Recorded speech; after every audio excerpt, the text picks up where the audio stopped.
Kwanza nimshukuru Mheshimiwa Rais kwanza kwa fumbo aliyotuwekea hapa. Sisi tulikuwa tuna point wazee tu, mzee fulani. Sasa baadaye tukaja kuona akatokea Gen Z. Kwanza mimi nilivyoona kwenye mtandao nikajua hizi habari fake, nikampigia Lusinde, nikamwambia Lusinde, ni kweli au hii mtandao? Lusinde akamwambia kweli mjomba. Nikamwambia basi nimeamini. Sasa mimi labda tu niseme kwamba Deo mimi namfahamu muda mrefu, toka akiwa mdogo namfahamu sana, sio namfahamu kidogo. Deo alikuwa ni kama mdogo wangu, rafiki wa mdogo wangu mkubwa, na saa nyingine alikuwa anakuja Gairo, anakaa hata mwezi mzima, tuko naye pale. Akitoka pale anakwenda kwenye mambo yake mengi kama alivyosema ndugu yangu Mafundi, alikuwa anapenda sana kuendesha matrekta, na pale kwetu palikuwa na matrekta, kwa hiyo alikuwa anagonga mara kagonga hichi mara kagonga hichi.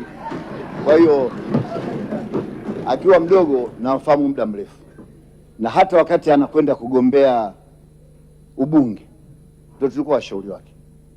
Mimi nakumbuka nilimpaga mamipira, nikamwambia wewe nenda kagawe tu, huyo mbunge aliyoko hapo ataanza kukutukana, kwa hiyo atakuwa anakutangaza, wewe nenda tu. Kwa hiyo nataka kusema tu, mimi nimesoma kwanza kuweka sawa. Kuna baadhi ya watu hata hawaelewi Deo ni kabila gani. Deo ni Mgogo. Kwa hiyo watu wanapoandika kwamba Deo katokea upande fulani, Deo ni Mgogo, mama yake naye ni mtu wa Kilimanjaro, lakini Deo ni Mgogo.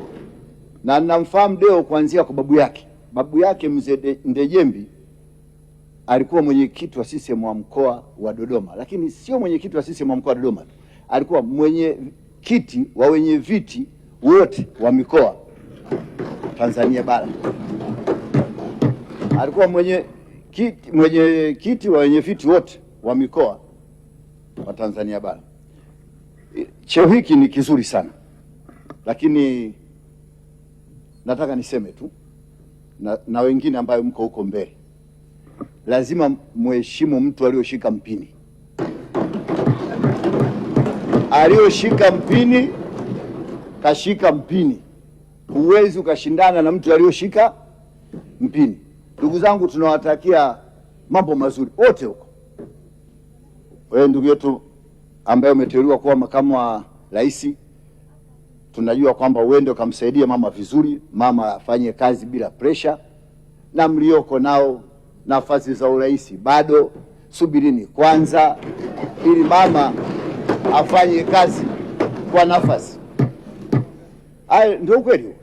Tukisimama watu kama sisi lazima tunyoke kwenye ukweli. Twendeni tukamsaidie mama afanye kazi yake kwa nafasi.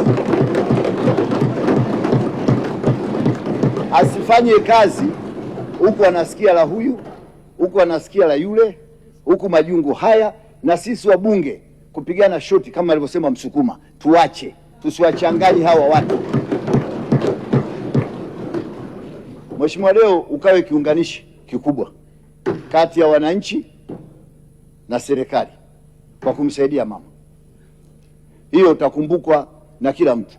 Msiende kule, tuna kazi ya kujadili.